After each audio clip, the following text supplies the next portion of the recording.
Journey on the Great River. Satu here. My parents always thought of travel by boat as a luxurious cruise, but as a member of the lower middle class, I tend to think of taking a ferry to a remote island. Either way, I believe the image of a boat leaving a wake through the waves is classic. 2 days after Miss Sarah departed, we embarked on the Viceroy's ship with Tolmer and his family, Miss Karina's party, and the temple night guards. The ship was bigger than I'd pictured, with enough room to load several carriages onto the deck. Ours was the only carriage this time, so we had some of the harbor workers load it up the day before. Most of them were 20-foot tall golems or little giants, and watching them use the harbor's loading crane to move our carriage onto the ship left us impressed. The steam whistle sounded, signaling our departure. Actually, since it's a tool that operates on magic instead of steam, maybe I should call it a magic flute. Weigh anchor. The sailors moved quickly at the captain's command. The captain was a human, but more than half the sailors were beast folk. Flying-type demi-humans, like bird folk and bat folk, were in charge of lookout duties on the mainmast. I leaned against the deck railing, waving to the people who had come to see us off. Lord Satu, Lady Mia, come play again someday. Oh, and you too, Arisa. The loudest voice belonged to the Viceroy's daughter. She was one of the children who'd been in the peanut gallery during the Demon battle. I had assumed that they were all boys, so I was quite surprised when I first found out. She had begged for magic lessons upon learning that Mia was an elf, and Mia had delivered, with interpretation and supplementary explanations by Arisa and yours truly. She had evidently gotten a little attached to me in the process, not that I let that go anywhere. She was only around middle school age. Despite being acknowledged as an afterthought, Arisa was waving back quite cheerfully. That was Arisa for you, though. Being a reincarnation and all, she was really very adult. MWA haha. Like I was going to let a new character raise any flags. Disappear from our story forever.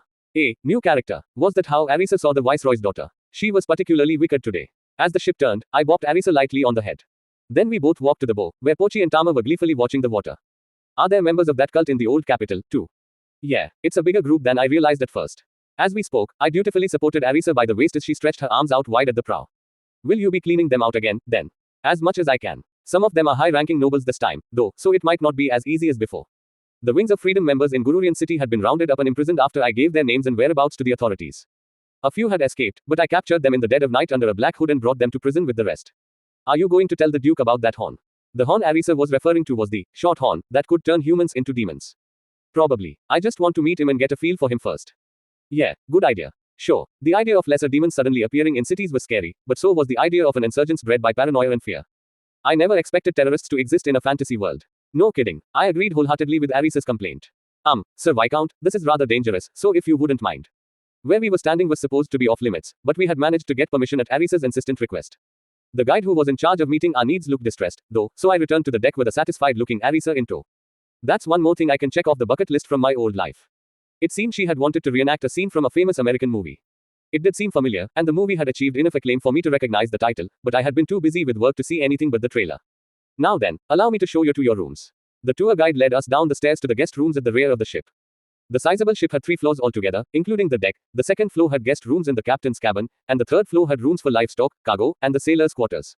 The old capital was almost 200 miles downriver, but with the Viceroy's special vessel, we would get there in a scant 2 days. On a normal ship, it would take 3 or 4 days with all the stops in the 4 other cities and towns on the way to the old capital. I'd been concerned about seasickness, but the only victims were one of Miss Karina's maids, who was down within the first half hour of the trip, and Tolma, who went down after an hour. There were many others who had never been on a ship before, but nobody else got seasick. The tour guide gave seasickness medication to Tolma and the maid, so they would recover soon enough. After we put our luggage in the room, I gave everyone some free time. I love this breeze. Yes, it smells very nice. Like the river and the flora. I leaned back on the sofa that the tour guide had set up for us on the deck and took a sip from a goblet of fruit-flavored water. Instead of a fancy sofa you might see in a noble's house, this one was simple and moisture-resistant. Lisa was sitting nearby on a round mat made of woven grass, squinting into the gentle wind that rippled through her vermilion hair. Even on the ship, she still had her beloved magic spear close by her side. Obviously, wearing armor would have been a bit much, though, so today she had put on a simple dress that matched the other kids' clothing. Each of them had a unique pattern. Lisa's was designed after red flames. The other kids were off exploring the ship. I hadn't expected Lulu to join them, but I could understand why her curiosity got the better of her when she'd never been on a ship this size before. While I reflected on this, Miss Karina came back from touring the craft. I've nothing to do at all. Lady Karina, why don't you join the girls in exploring the ship? Am I not welcome here, Sir Pendragon? Miss Karina looked down at me with a pout that was almost entirely obscured by her enormous chest. I exchanged glances with Lisa, who stood to prepare a spare sofa for her. Well, the only preparation involved was just removing the waterproof sheet draped over it. Of course you are. Would you like to have a seat? Yes, thank you. Miss Karina sat down gracefully on the sofa Lisa had readied for her. Making a mental note of how the law of inertia affected her giant breasts, I addressed Miss Karina. Would you like some fruit water? It's quite energizing. It's energizing. Certainly. It's like nothing you've ever had before. Energizing, like nothing I've ever. Mumbling something incomprehensible, Miss Karina glanced a few times between my mouth and the goblet I was holding out to her. And no, thank you, I'm not terribly thirsty at present. Flushing bright red, she emphatically shook her head and both her hands no. The dance of her magical boobs was captivating. I don't know what she thought I meant, but I suppose a young woman of her age had quite a powerful imagination. After a few minutes, she seemed to calm down a little, but she remained scarlet-faced and avoided my eyes. Just then, Tama and Pochi returned from their exploration. We're back. Sir, welcome back. I caught them in midair as they leaped at me, placing them on either side of the sofa. They looked thirsty, so I offered them more fruit water from the side table. So fizzy, why? It's bubbling in my mouth, sir. The two beastfolk girls jumped to their feet on the sofa, staring at the cups they were clutching in both hands. Both of them were widening their eyes in surprise. Tama's tail was even puffed up. Oh, this is carbonated, isn't it? Goodness, it's been so long. Arisa stole my goblet, took a sip, and exclaimed loudly. In this duchy, natural carbonated water existed, so it was sold relatively cheaply in the cities along the Great River. Unfair. Mia yanked the goblet from Arisa's hands and put it to her lips. She didn't seem surprised by the carbonated fruit water, so maybe it was common in the elf village. No need to squabble, girls. There are plenty more cups right there on the table. You just don't get it, do you? Dense. That was rude. All I did was point out the obvious. Lulu smiled affectionately at the scene as she poured the drink into a new goblet. Lulu, make sure you only fill it halfway. Alright, W-wah. Lulu panicked as the carbonated liquid started to bubble up. Quickly, I scooped away the goblet and slurped up the foam before it could overflow. There, it should be fine now. Thank you very much, master. Stay still for a moment, please. Lulu wiped away the foam on my upper lip with a handkerchief. Well done, my dear sister. Allow me to dispose of this handkerchief for. No, thank you, Arisa. I'll wash it myself. Arisa, who had somehow reappeared next to Lulu, tried to tug the handkerchief out of her sister's hands. While Lulu seemed occupied with their little game, I poured some fruit water for Nana in her place. Thank you, master, I report. Be careful. It's very fizzy, ma'am. Tama and Pochi gave a serious warning to Nana as she lifted the carbonated beverage to her lips. Your advice has been registered. I will be careful, I report. After nodding to Tama and Pochi, Nana took a sip. Master. And jerked toward me with a doll-like movement. Master, this fruit water is alive, I report. It's just carbonic acid. It fizzes because of a chemical reaction. Nana seemed alarmed despite her ever-present blank expression, so I tried to reassure her. For a moment, I'd considered making up a story to tease her a little, but I decided against it, she'd probably believe me. Sir Pendragon, could you perhaps spare a glass for me as well? Miss Karina, who'd been peeking at us surreptitiously for a while, finally gave in to her curiosity. Sure, I'll pour you one. Let me take care of that, master. Having triumphed in her battle with Arisa, Lulu returned to her work with a lively smile. Tama and Pochi, already tired of the novelty of carbonation, clambered onto the sofa to sit next to me. It was meant to be a two-seater, so it was pretty cramped. Together, sir. Once Tama and Pochi were settled on the sofa, Lisa handed them the rest of their drinks. I called the lap. Arisa raised her hands demandingly, so I picked her up and placed her on my lap as requested. MRRRR. Mia grumbled crossly, but there was no space left. Instead, she trotted around behind the sofa and sat on the back behind my head, messing around with my hair. Mia, please stop touching my hair. Mia did leave my hair alone, but then she started prodding at my ears with her fingers instead. I would prefer only adult women to do that, thanks. It's disgraceful to be acting so improper this early in the day. Miss Karina, apparently miffed by the perfectly innocent snuggling going on, narrowed her eyes, snatched the goblet Lulu offered her, and knocked it back in one gulp. Oh, I think everyone else present had the same thought in that moment. With a loud sputter, an orange spray arced through the sky. Miss Karina, having encountered carbonation for the first time in her life, performed a dramatic speed take, dropping the goblet from her hand. The drink sprayed all over poor innocent Lulu, while the goblet bounced off Miss Karina's ample breasts to nearby Nana's, then to the ground. Oh boy. I put Arisa on the floor and stood up, handing out towels from the garage bag to the three victims. Nana's and Lulu's white dresses were soaked through, providing a glimpse of their modern-style underwear beneath. I forced myself to avert my eyes. Arisa designed and I tailored the underwear, by the way. The three-dimensional sewing was pretty difficult. Miss Karina's clothes were transparent, too, but the chest wraps of this world didn't hold any sex appeal for me. Speaking of which, I would have thought Rakha would be able to fend off a goblet. Oh, wait. If Rakha's defense had activated, the fruit water would have bounced off it and caused even more damage, so it was probably a deliberate decision. Miss Nana, you mustn't undress to dry yourself off in public. But, Lulu, this fruit water must be removed at once for sanitation's sake, I insist. No. Lulu and Mia scolded Nana as she tried to take off her clothes. Nana, go back to the room to change. That's an order. You can dry yourself off there. Master, your order has been registered, I report. The sticky soda probably felt pretty gross. For whatever reason, there was a short pause before Nana's reply. Lady Karina, you may change clothes in our room as well, if you'd like. Oh, of course. Lady Karina, please clean me off as well, if you could. Miss Karina was still frozen in place when Rakha spoke. The unladylike incident must have distressed her, as she had made no effort to cover her chest with the towel. Her eyes followed Nana and Lulu to the room. She must have been feeling guilty. Taking another towel out of the garage bag, I draped it over Karina's shoulders, hiding her chest. Lulu and Nana aren't angry. And it's difficult to look at you without being rude in this state, so please, go ahead and change clothes. At my second prompting, Miss Karina turned red, clutched the towel to her chest, and hurried to the stairs to follow the others. In the entrance, I caught her apology to Nana and Lulu thanks to my keen hearing skill. While the crew cleaned the area around the sofa, we stood at the railing on the side of the ship and watched the river go by. Look, look, mermaids, mermaids. Did you have to say it twice? I followed where Arisa was pointing, and sure enough, there they were. The AR display called them Finfolk water-dwelling demi-humans. There were Gilfolk soldiers on the ship, but I hadn't realized there were other kinds of fish people, too. The Finfolk were gathering mollusks, prawns, and so on and carrying them to people on a small fishing boat. Somehow, they seemed less like beautiful female divers and more like trained cormorants. I was content just to watch the little boat, but when the guide noticed, she flagged them down. The conversation quickly turned to the buying and selling of marine products, so Lisa and I headed over to the lift at the front of the ship. Lisa, the guide, and I were loaded into a gondola on the lift, which was lowered to the water's surface so that we could see into the small boat. There were mollusks the size of plates, prawns the size of spiny lobsters, and even octopuses that were more than 6 feet long. I didn't think octopuses could live in fresh water, but I guess there was no point in assuming this world would operate on the same logic as mine. This bizarre creature is edible. Yeah, it's called an octopus. I know it looks strange, but it's actually very tasty. Lisa looked alarmed, so I explained. She didn't seem to be aware that she was clinging to my arm in her shock, but I decided it wasn't worth pointing out to her. Sir Hereditary Knight, how much shall we buy? I figured a prawn for each person, a few mollusks, and 3 or so octopuses should be enough. When I gave my order, the tour guide reacted with surprise. According to her, most nobles or people from other territories tended to avoid octopus. The price of all the products came to 2 large copper coins, which was far less than the price my estimation skill suggested. Octopus. Let go, sir. Tama and Pochi caught an octopus as it tried to escape the bucket, only for them to get tangled in its tentacles. Fed up with the suckers, Pochi was gnawing ferociously on one of its appendages. It might taste good and all, but I wish she would stop biting raw food. Tama finally freed herself, then went to join Pochi, scratching at the offending tentacle with her nails. Quit playing around and rescue Pochi, would you? It was cute how mad she was, though, so I couldn't blame Tama for not being more helpful. Alright, I guess I should help them out. Satu. Hearing Mia call out miserably behind me, I turned to find that she, too, had fallen prey to an octopus. If an older woman were in this helpless situation, it might bring to mind some unsavory associations, but with Mia it had no such effect. I wished Arisa would rescue her instead of cracking jokes about sexy elves. With help from Lulu, who had just returned from changing clothes, I extracted Mia. Meanwhile, Nana and Lisa helped Pochi escape. Sticky. Mia looked very unhappy indeed. At my request, the tour guide went to fetch some water. Behind me, I heard Pochi exclaim, "Help, sir." When I turned, I saw that she was covered in black ink from the octopus. Lisa and Tama had managed to dodge it.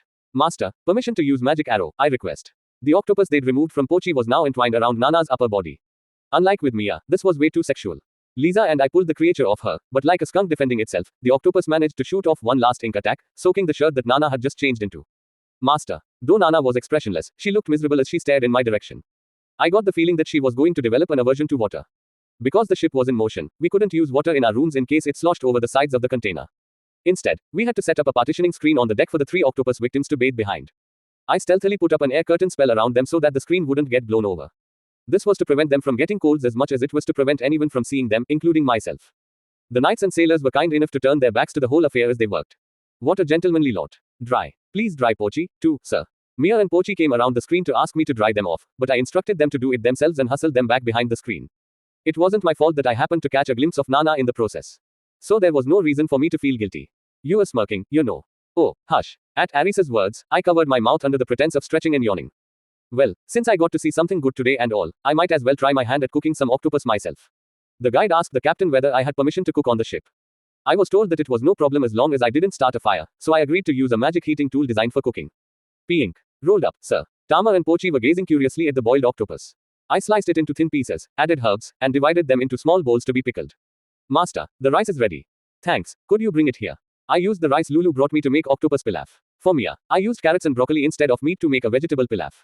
Meanwhile, I had Lisa prepare the mollusks and prawns, then line them up on wire mesh.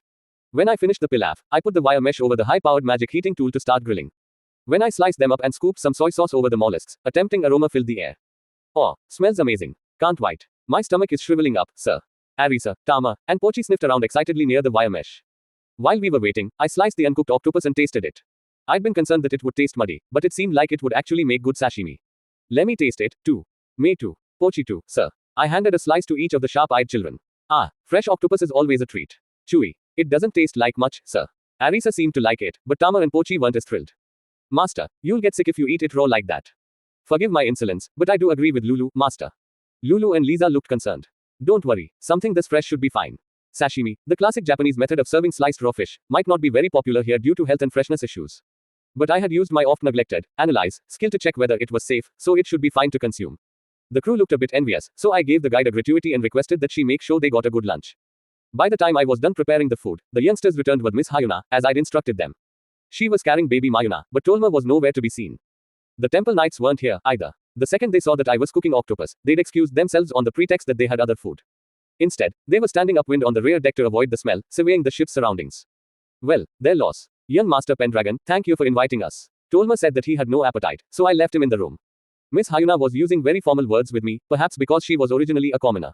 Tolma's family wouldn't allow him to marry a commoner, I'd learned, so the two of them had eloped. Later, when they learned that the couple's child Mayuna had the oracle gift, Tolma's family approved the marriage and welcomed them back to the old capital. Alright, it's ready. Take your seats, please, everyone. The only seats were circular floor mats, but oh well. Miss Karina's maids took care of the serving, and we all chorused, thanks for the food, and began to eat. Yummy. I can't stop. Tasty, sir. Arisa eagerly snatched up some octopus sashimi with her chopsticks and threw it into her mouth along with the pilaf. Pochi imitated her, too, filling her cheeks like a chipmunk. Their faces lit up like the sun as they chewed their huge mouthfuls of food. In the face of such joy, I couldn't bring myself to tell them to slow down. The unique crunchiness, the sweet, strong flavor of the prawn that wells up from within the bitterness, quite wonderful. Yummy yummy. Lisa and Tama were chomping wildly on grilled prawns without peeling away the shell. They seemed to like it that way, so I didn't bother correcting them about how to eat it. Miss Karina, intrigued by how much they were enjoying the whole prawns, tried to imitate them and received a prompt scolding from her maid, Pina. Yum. Mia looked a little forlorn as she chewed on her vegetable pilaf. I grilled some vegetables on the wire mesh, whipped up a quick sesame miso sauce, and served them to her. Satu. Breaking into a pleased smile, Mia gave me a little hug. I was just glad to have cheered her up. Mia, please share one of your stars, I entreat. Here. The stars, Nana referred to were carrot slices that had been cut into star shapes. My attempt at having a little fun while I sliced the veggies must have struck a chord with Nana. Maybe I could try making more shapes out of the vegetables next time we made stew. Master, you seem to be enjoying yourself. Yeah, I am. Lulu passed a particularly plump mollusk onto my plate, and I responded with a smile. How could I not, eating delicious food with cute girls and pretty young women under a blue sky? I hope I can spend times like these with Zena and Miss Sarah, too, someday. Miss Karina's maids took care of the cleanup, so the rest of us stretched out on some soft furs the tour guide had spread on the deck for us to enjoy an afternoon nap. Miss Hyuna joined us with Mayuna in her arms, as did Miss Karina. I learned this was the fur of a monster called an eight-legged leopard. With a quick glance at my map, I discovered that they lived in the southeastern part of the duchy, so I would have to go hunt some when I had the chance. As I entertained such idle thoughts, I gradually drifted off. I had a dream. A dream of a hot summer day from my childhood. Below me, amid the incessant cries of cicadas, a young boy sprinted up a long flight of stone steps. It was me. I was tugging the leash of my grandfather's pet dog as I skipped every other step. If memory served, the backpack hanging off my shoulder contained the latest portable game console of the time. This dream seemed to be from a bird's eye view, so I turned my gaze farther up the stairs. On the grounds of a Shinto shrine, my childhood friend with chestnut hair was quietly kicking a rock around for fun. As soon as my childhood self arrived at the shrine grounds, my point of view merged with his. As I entered the grounds, a little girl with blonde hair turned around excitedly to face me. I've been waiting for you, Satu. Man, call me Ichiru when we are not playing games, will ya? Satu was my grandfather's dog's name. It was a weird name for a dog, but he inherited it from the person who gave the dog to my grandfather. My family has always had a tendency to be arbitrary about that kind of thing. HMPH, I was speaking to the dog, not you. Really? Then I guess we'll skip the games for today and play with the dog outside. As soon as I made this teasing remark, the girl dropped her haughty attitude and started flailing in a panic. As usual, she was sticking with her weird, old-fashioned way of speaking. Wait, just a moment. If not us, then who will save the Trojans from the Achaean Empire? Yeah, let's go play in the shade, then. We sat side by side on the shady porch of the shrine. His leash removed, Situ the dog dashed around the grounds in defiance of the summer heat. I pulled out two handhelds from my backpack and gave one to the girl. She liked the one that made a clicking sound when the joystick moved. As she always did, she fiddled with it even before turning on the power, relishing the sound it made. Once I'd connected the two consoles with a link cable, I turned them on. Oh, it begins. The game was a space battle simulation themed around the Trojan War. Despite being for children, it included mechanics like supplies and enemy detection. Attacking me from outside my enemy detection field, Your dog. This is why I call you Satu. I grinned wryly at her irrational complaint. Fine. Starting next map, you can have one map search as a handicap. Huzzah. Then you ought to throw in a comet shot too. What? No way. That can turn around a whole battle in one go. Indeed. Smon, just one. Please. Have mercy, only one. Shaking her red hair, she pleaded with me until I finally gave in. As they say, there's no winning against a crying child or a count, after all. Although I'm not sure why a count, specifically. BWA haha. Take this. She looked downright gleeful as she obliterated my main force with a comet shot. She continued cackling as she plundered my now immobilized main battleship. Comet shot, you are too kind. Why, I even got a battleship as a souvenir. However, her smugness turned to shock after she brought the battleship over to her side. This game was modeled after the Trojan War. So of course it included a Trojan horse strategy. Robots are coming out of the battleship. I just completed that carrier. No, you must not touch that factory. Why? Once my robots destroyed her supplies from the inside, I revealed my real main force and went after her army. It was a close fight, but I somehow managed to pull out a win. Alas, so cruel. Have you no mercy for a little girl? She pounded the porch with both hands in regret, her beautiful indigo hair brushing the floor. I mean, it's impolite to fight someone with anything but your full strength, right? HMPH. I despise you, Satu. May only the most flat-chested of lasses fall for you. Even as a joke, that's a pretty mean curse. Everyone in our class was crazy about idols with big boobs, after all. Anyway, you sure get upset whenever you lose, huh? That was what made it fun to play with her, though. But of course, you must lash out with all your strength if you lose, or else you will never grow. People mature only by making mistakes. With tears in her eyes, the girl brushed her orange hair out of her face and struck a pose as she made her declaration. As she raised her arm, the blue bells on her bracelet reflected the sunlight. Hey, have you always worn that bracelet? Ho ho, it is my lucky charm today. The girl puffed up her little chest, then took off one of the bells and presented it to me. I shall give you one, too, Satu. You must treasure it always so it can bring you fortune, understand? Sure, thanks. I carefully tucked the bell into my breast pocket. What a nostalgic dream. I didn't remember when exactly it had happened, but I did remember playing games with my childhood friend on the grounds of a shrine. What I hadn't remembered until now was that the origin of my go-to game character name, Satu, was actually the name of my grandfather's dog. I'd have to make sure no one else ever found out about that. Just like in the flashback I had at the travel gate back in Sayru County, the girl's hair color was totally inconsistent. Dreams do tend to come with a little randomness. As I sat up to get a drink of water, my eyes fell on the bell sitting at the sleeping Miss Karina's side. It was the demon ceiling bell, a gift from the forest giants. Still half asleep, I started to connect it to the dream I'd just had, when suddenly, Arisa bounced over to me. What's WRO, master? Before I could finish speaking, Arisa latched onto me and wrapped her arms and legs around me tightly. At first I thought she was just harassing me as usual, but this seemed different. She anxiously repeated, Master, into my chest, so I patted her head. Arisa. I'm sorry. Arisa pulled away abruptly, apologizing with uncharacteristic sincerity. Did you have a bad dream? Yes, it was about. She stopped without finishing her sentence. I can't say it. Arisa. I can't tell you it was about you being surrounded by musically macho dudes in a festival of manliness, Master. Arisa clutched a handkerchief to her face, feigning tears. Most likely, she'd actually had a dream about the past that she didn't want to relive, so I decided to let her fool me. Then why did you just say it? I wrapped an arm around Arisa's head, pretending to put her in a chokehold. I was being extremely careful, but Arisa still shrieked, Uncle. Uncle, and battered my chest dramatically, so I let her go before too long. All that horseplay ended up waking the others. I don't wanna be cooled. I don't wanna be hungry, sir. Master, you're safe. The beastfolk girls hugged me so hard I could barely breathe. Satu. Mia, still half asleep, latched onto my head and started rubbing my hair. Master. And Nana did the same thing as Mia. As I enjoyed the sensation, I looked around and made eye contact with Lulu, who was silently crying. When I did, a relieved smile appeared on her face, and she wiped away the tears. I wasn't sure why, but it seemed like everyone had had some kind of bad dream. For some reason, my eyes fell on the oracle priestess, baby Mayuna, but that probably had nothing to do with it. If she could influence people's dreams just by sleeping nearby, her mother, Miss Hayuna, would probably be stuck with strange dreams every night, after all. Because traveling on the river after dark was prohibited, our ship entered the harbor of Zurut City near sunset. Still, the journey was going quite smoothly. We'd gone 100 miles downriver today alone, so we should reach the old capital as early as tomorrow. Along the way, pirates attacked us once and monsters 3 times, but before my group or the knights could get involved, the ship's gillfolk and birdfolk soldiers disposed of them easily. You truly shan't be joining us, Sir Pendragon. I'm afraid I wasn't invited. Miss Karina entreated me in front of a carriage that had stopped at Zurut City's harbor, but I shook my head. Fortunately, her evening gown was a modest one. If it had been a more revealing design that showed off her bust, I might have gotten charmed into nodding despite myself. The event she was referring to was a dinner party hosted by the Viceroy of Zurut City. Tolma's family, Miss Karina, and the Imperial Knights had been invited. The Temple Knights would be going to the Viceroy's castle as Mayuna's guards. While I had been invited to the banquet in Gururian City as thanks for vanquishing the demon, hereditary knights like me were the lowest class of noble and rarely received invitations to an event like a Viceroy's dinner party. Joining Tolma and his family, Miss Karina boarded the carriage sent by the host. She continued looking back at me as the carriage pulled away, so I waved and smiled cheerfully. So we'll explore the shopping district near the harbor, then head to the restaurant Sir Tolma told us about, shall we? Can we get in without a reservation? Not to worry, I had the tour guide book a table for us. She told us we should be fine thanks to our connections, and even if they cancelled our reservation, we could always go to some other eatery or food stand. After all, part of the joy of travel was dealing with the unexpected. The shopping district of Zurut City had narrow streets, and the shops themselves were only about 20 square feet. Instead of asking patrons to go inside, most of the vendors stood out front to make sales and attract customers. Generally, there were no storefronts at all. There was no rhyme or reason to the layout. It wasn't unusual to find restaurants next to galleries. I didn't want to lose anyone in the chaos, so I had everyone hold hands in groups of 2 or more. As another precautionary measure, the beastfolk girls and Nana were equipped with cheap bronze weapons instead of their usual equipment. Master, it's kombu. Oh, dried kelp, huh? You should make kobumaki with it. That was a pretty complicated request. But the seaweed would be good for making stock and such, too, so I decided to buy a few bundles. How about some dried sea slugs, Sunny? They're good for stock, too. Then I'll take a bag of that as well, please. Thank you. The bundles of kombu and bags of dried slugs were very cheap at only a copper coin each. Master. Nana pulled my arm to her chest and urgently steered me to the shop next door. I would like to request one of these objects, I entreat. Nana was pointing to some small glasswork hair ornaments. The accessories came in many designs, fashioned after baby chicks, fish, cats, dogs, and so on.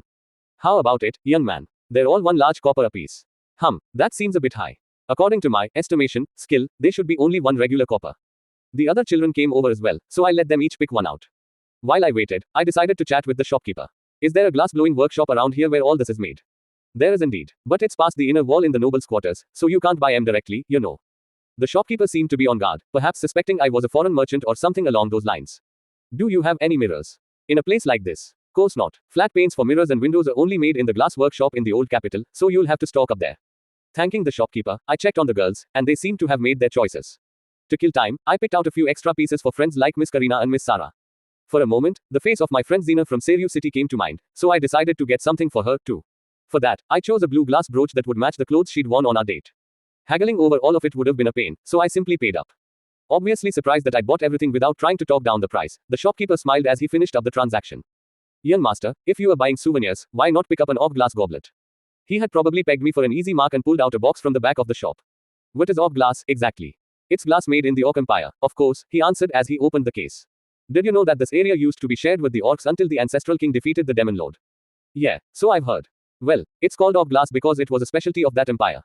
Out of the box came a red glass goblet. It had silver decorations around the handle, and blue glass in the shape of a flower was welded to the center of the body. The welding was so seamless that it looked as if it had all been one piece from the start. It's quite impressive, isn't it, though? I only have 2, so how about 6 silver coins? That was actually slightly cheaper than the market price. Perhaps he hadn't been able to find any buyers around here. I decided to buy it at the asking price and use it for drinking alcohol and such. After shopping at a few more stalls, we arrived at the restaurant as planned.